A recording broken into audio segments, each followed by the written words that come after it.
That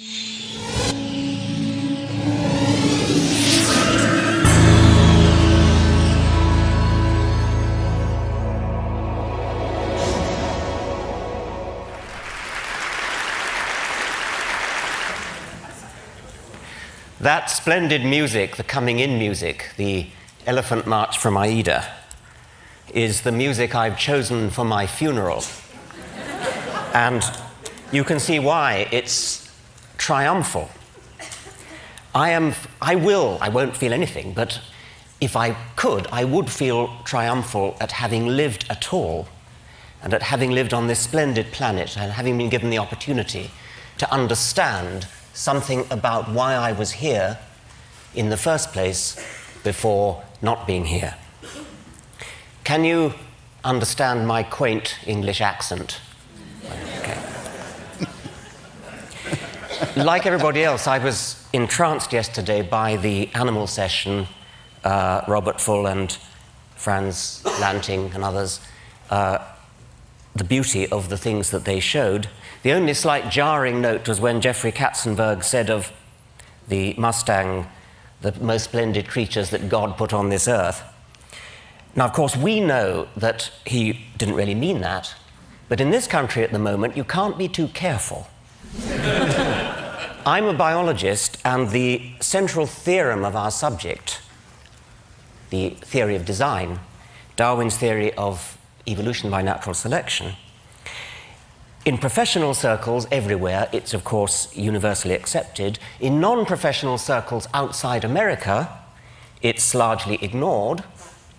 But in non-professional circles within America, it arouses so much hostility that it's fair to say that American biologists are in a state of war. The war is so worrying at present, with court cases coming up in one state after another, that I felt I had to say something about it. If you want to know what I have to say about Darwinism itself, I'm afraid you're going to have to look at my books, which you won't find in the bookstore outside. Contemporary court cases often concern an allegedly new version of creationism called intelligent design, or ID. Don't be fooled. There's nothing new about ID. It's just creationism under another name. Rechristened, I choose the word advisedly, for tactical political reasons. The arguments of so-called ID theorists are the same old arguments that have been refuted again and again since Darwin down to the present day. There is an effective evolution lobby coordinating the fight on behalf of science, and I try to do all I can to help them, but they get quite upset when people like me dare to mention that we happen to be atheists as well as evolutionists. They see us as rocking the boat, and you can understand why. Creationists, lacking any coherent scientific argument for their case, fall back on the popular phobia against atheism. Teach your children evolution in biology class, and they'll soon move on to drugs, grand larceny, and sexual perversion.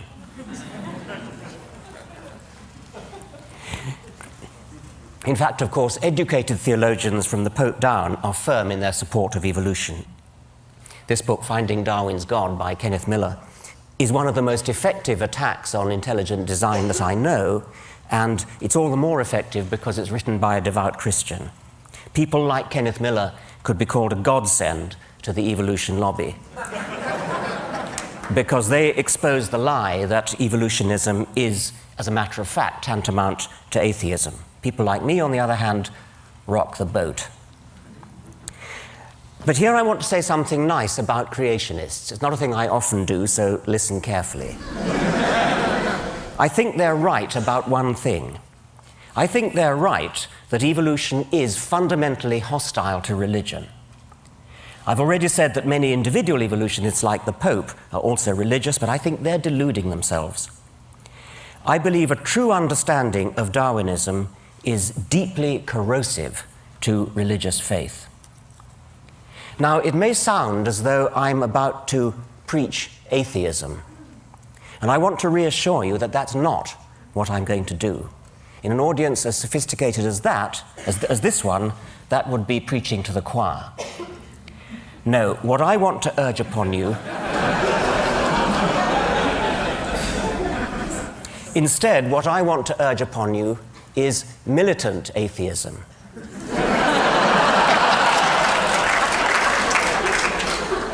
But that's putting it too negatively. If I was a person who were interested in preserving religious faith, I would be very afraid of the positive power of evolutionary science, and indeed science generally, but evolution in particular, to inspire and enthrall, precisely because it is atheistic. Now, the difficult problem for any theory of biological design is to explain the massive statistical improbability of living things. Statistical improbability in the direction of good design. Complexity is another word for this. The standard creationist argument, there is only one, they all reduce to this one, takes off from statistical improbability. Living creatures are too complex to have come about by chance, therefore they must have had a designer. This argument, of course, shoots itself in the foot. Any designer capable of designing something really complex has to be even more complex himself. And that's before we even start on the other things he's expected to do, like forgive sins, bless marriages, listen to prayers, favor our side in a war, disapprove of our sex lives, and so on. Complexity is the problem that any theory of biology has to solve. And you can't solve it by postulating an agent that is even more complex, thereby simply compounding the problem. Darwinian natural selection is so stunningly elegant because it solves the problem of explaining complexity in terms of nothing but simplicity. Essentially, it does it by providing a smooth ramp of gradual, step-by-step increment. But here I only want to make the point that the elegance of Darwinism is corrosive to religion precisely because it is so elegant, so parsimonious, so powerful, so economically powerful. It has the sinewy economy of a beautiful suspension bridge. The God theory is not just a bad theory, it turns out to be in principle incapable of doing the job required of it. So returning to tactics and the evolution lobby, I want to argue that rocking the boat may be just the right thing to do. My approach to attacking creationism is unlike the evolution lobby. My approach to attacking creationism is to attack religion as a whole. And at this point, I need to acknowledge the remarkable taboo against speaking ill of religion. And I'm going to do so in the words of the late Douglas Adams, a dear friend who, if he never came to TED, certainly should have been invited. He was? He was, good. I thought he must have been. He begins this speech, which was tape-recorded in Cambridge shortly before he died. He begins by explaining how science works through the testing of hypotheses that are framed to be vulnerable to disproof. And then he goes on, I quote, "Religion doesn't seem to work like that. It has certain ideas at the heart of it which we call sacred or holy. What it means is, here is an idea or a notion that you're not allowed to say anything bad about. You're just not. Why not? Because you're not." Why should it be that it's perfectly legitimate to support the Republicans or Democrats, this model of economics versus that, Macintosh instead of Windows, but to have an opinion about how the universe began, about who created the universe, no, that's holy. So we are used to not challenging religious ideas. And it's very interesting how much of a furore Richard creates when he does it. He meant me, not that one. Okay. Everybody gets absolutely frantic about it, because you're not allowed to say these things. Yet when you look at it rationally, there is no reason why those ideas shouldn't be as open to debate as any other, except that we've agreed somehow between us that they shouldn't be. And that's the end of the quote from Douglas. In my view, not only is science corrosive to religion, religion is corrosive to science. It teaches people to be satisfied with trivial, supernatural non-explanations and blinds them to the wonderful real explanations that we have within our grasp. It teaches them to accept authority, revelation, and faith instead of always insisting on evidence. There's Douglas Adams' magnificent picture from his book, Last Chance to See.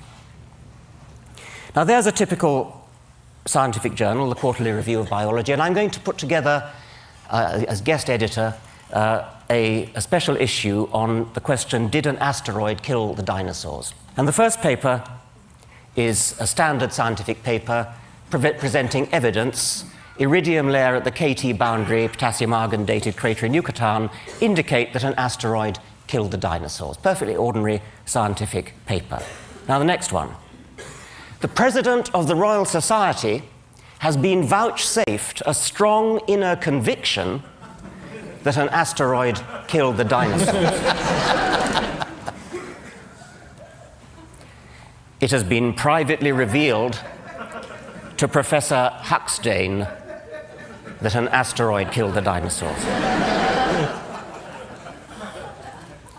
Professor Haldley was brought up to have total and unquestioning faith that an asteroid killed the dinosaurs. Professor Hawkins has promulgated an official dogma binding on all loyal Hawkinsians that an asteroid killed the dinosaurs. That's inconceivable, of course. But suppose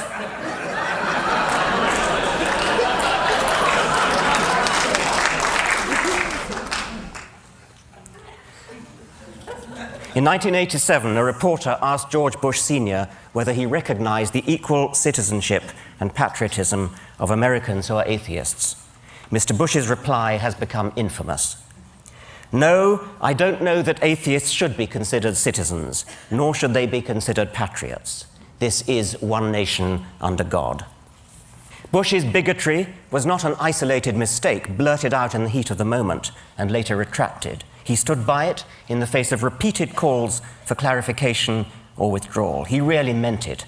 More to the point, he knew it posed no threat to his election. Quite the contrary.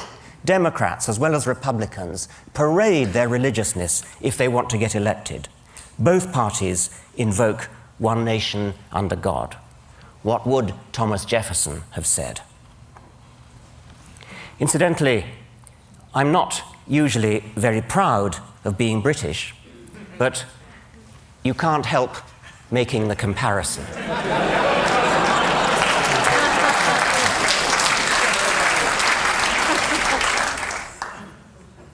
In practice, what is an atheist? An atheist is just somebody who feels about Yahweh the way any decent Christian feels about Thor or Baal or the golden calf. As has been said before, we are all atheists about most of the gods that humanity has ever believed in. Some of us just go one god further.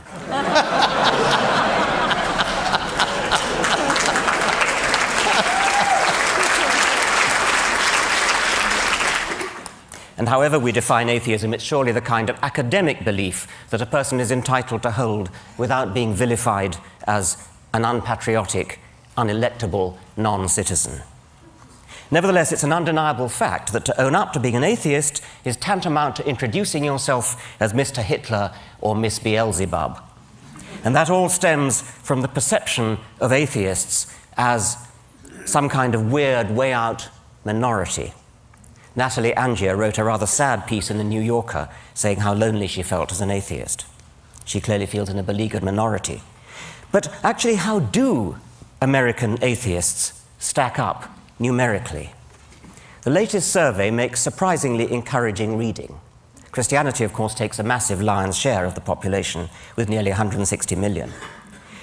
But what would you think was the second largest group, convincingly outnumbering Jews, with 2.8 million, Muslims with 1.1 million, Hindus, Buddhists, and all other religions put together? The second largest group, with nearly 30 million, is the one described as non-religious or secular. you can't help wondering why vote-seeking politicians are so proverbially overawed by the power of, for example, the Jewish lobby. The State of Israel seems to owe its very existence to the American Jewish vote, while at the same time consigning the non-religious to political oblivion. This secular non-religious vote, if properly mobilized, is 9 times as numerous as the Jewish vote. Why does this far more substantial minority not make a move to exercise its political muscle? Well, so much for quantity. How about quality? Is there any correlation, positive or negative, between intelligence and tendency to be religious?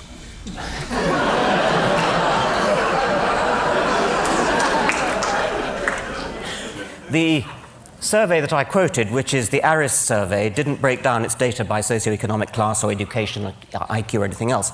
But a recent article by Paul G. Bell in the Mensa magazine provides some straws in the wind. Mensa, as you know, is an international organization for people with very high IQ.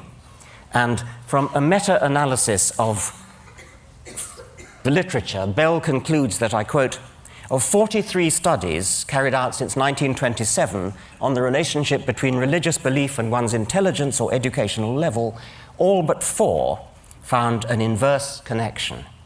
That is, the higher one's intelligence or educational level, the less one is likely to be religious. Well, I haven't seen the original 42 studies, and I can't comment on that meta-analysis, but I would like to see more studies done along those lines. And I know that there are, if I could put a little plug here, there are people in this audience easily capable of financing a massive research survey to settle the question. And I put the suggestion up for what it's worth. But let me now show you some data that have been properly published and analyzed on one special group, namely top scientists. In 1998, Larson and Whittam polled the cream of American scientists, those who've been honored by election to the National Academy of Sciences. And among this select group, belief in a personal God dropped to a shattering 7%. About 20% are agnostic, and the rest could fairly be called atheists. Similar figures obtained for belief in personal immortality. Among biological scientists, the figure's even lower. 5.5% only believe in God. Physical scientists, it's 7.5%. I've not seen corresponding figures for elite scholars in other fields, such as history or philosophy, but I'd be surprised if they were different. So we've reached a truly remarkable situation, a grotesque mismatch between the American intelligentsia and the American electorate. A philosophical opinion about the nature of the universe, which is held by the vast majority of top American scientists, and probably the majority of the intelligentsia generally, is so abhorrent to the American electorate that no candidate for popular election dare affirm it in public. If I'm right, this means that high office in the greatest country in the world is barred to the very people best qualified to hold it, the intelligentsia, unless they're prepared to lie about their beliefs. To put it bluntly, American political opportunities are heavily loaded against those who are simultaneously intelligent and honest.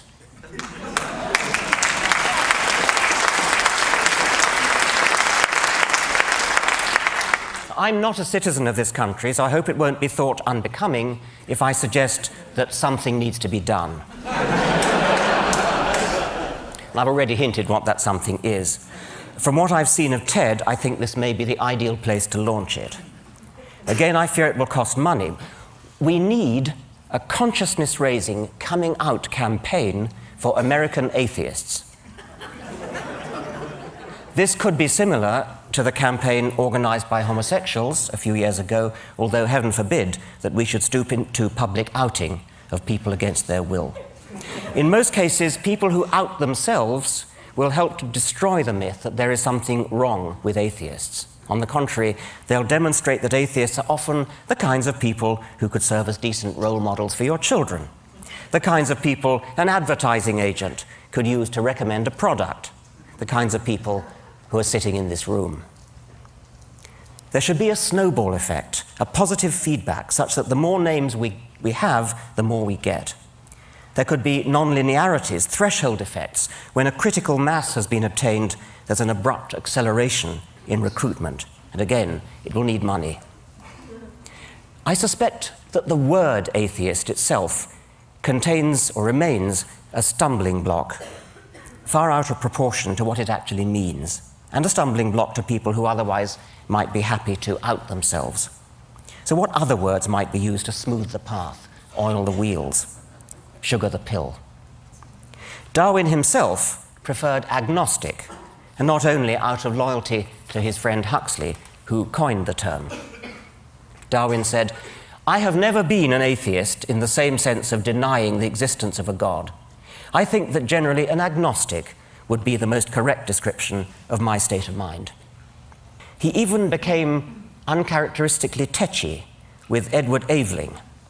Aveling was a militant atheist who failed to persuade Darwin to accept the dedication of his book on atheism, incidentally giving rise to a fascinating myth that Karl Marx tried to dedicate Das Kapital to Darwin, which he didn't. It was actually Edward Aveling.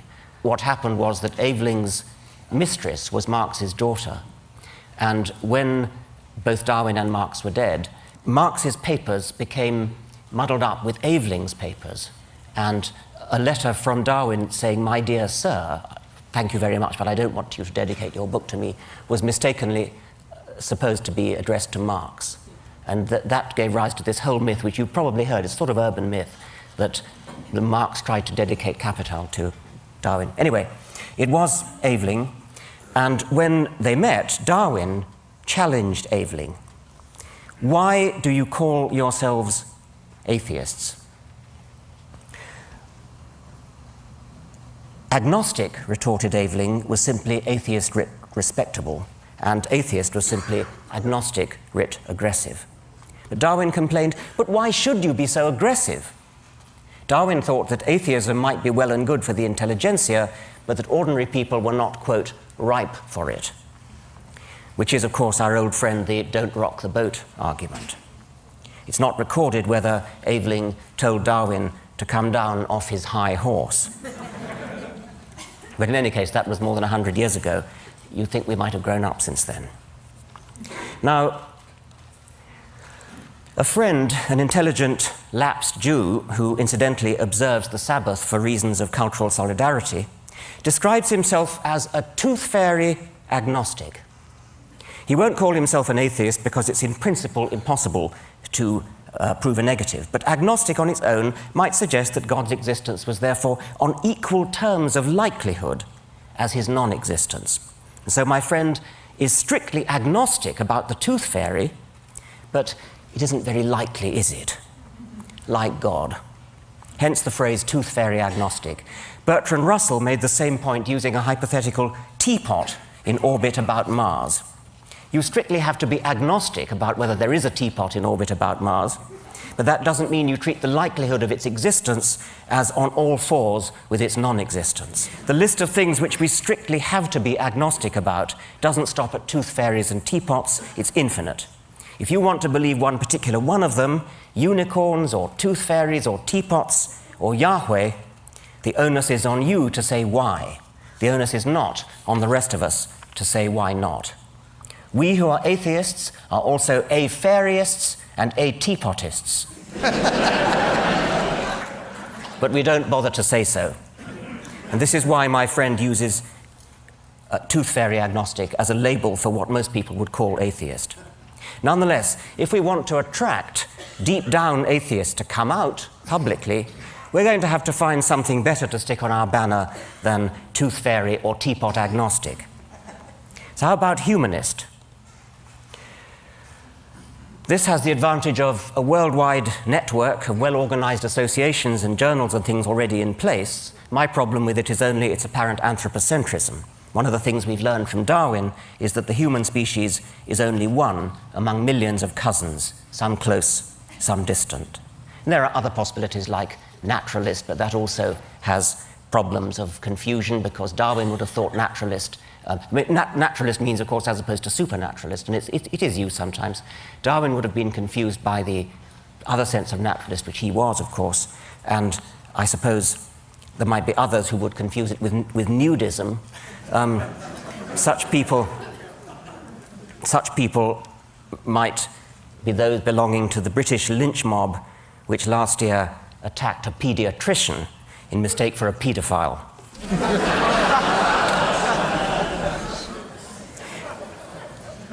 I think the best of the available alternatives for atheist is simply non-theist. It lacks the strong connotation that there's definitely no God, and it could therefore easily be embraced by teapot or tooth fairy agnostics. It's completely compatible with the God of the physicists. When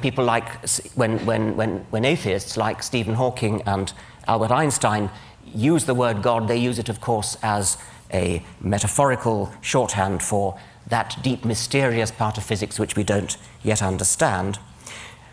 Non-theist will do for all that, yet unlike atheist, it doesn't have the same phobic, hysterical responses. But I think, actually, the alternative is to grasp the nettle of the word atheism itself, precisely because it is a taboo word, carrying frissons of hysterical phobia. Critical mass may be harder to achieve with the word atheist than with the word non-theist, or some other non-confrontational word. But if we did achieve it with that dread word, atheist itself, the political impact would be even greater. Now, I said that if I were religious, I'd be very afraid of evolution. I go further. I would fear science in general if properly understood. And this is because the scientific worldview is so much more exciting, more poetic, more filled with sheer wonder than anything in the poverty-stricken arsenals of the religious imagination. As Carl Sagan, another recently dead hero, put it, how is it that hardly any major religion has looked at science and concluded, this is better than we thought? The universe is much bigger than our prophets said, grander, more subtle, more elegant. Instead, they say, no, no, no, my God is a little God, and I want him to stay that way.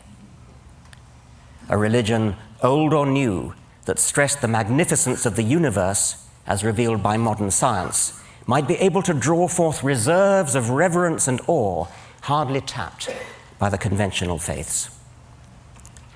Now, this is an elite audience, and I would therefore expect about 10% of you to be religious. Many of you probably subscribe to our polite cultural belief that we should respect religion. But I also suspect that a fair number of those secretly despise religion as much as I do. If you're one of them, and of course many of you may not be, but if you are one of them, I'm asking you to stop being polite, come out and say so. And if you happen to be rich, give some thought to ways in which you might make a difference. The religious lobby in this country is massively financed by foundations, say nothing of all the tax benefits, by foundations such as the Templeton Foundation and the Discovery Institute. We need an anti-Templeton to step forward. If my books sold as well as Stephen Hawking's books, instead of only as well as Richard Dawkins's books, I'd do it myself. People are always going on about how did September the 11th change you? Well, here's how it changed me. Let's all stop being so damned respectful. Thank you very much.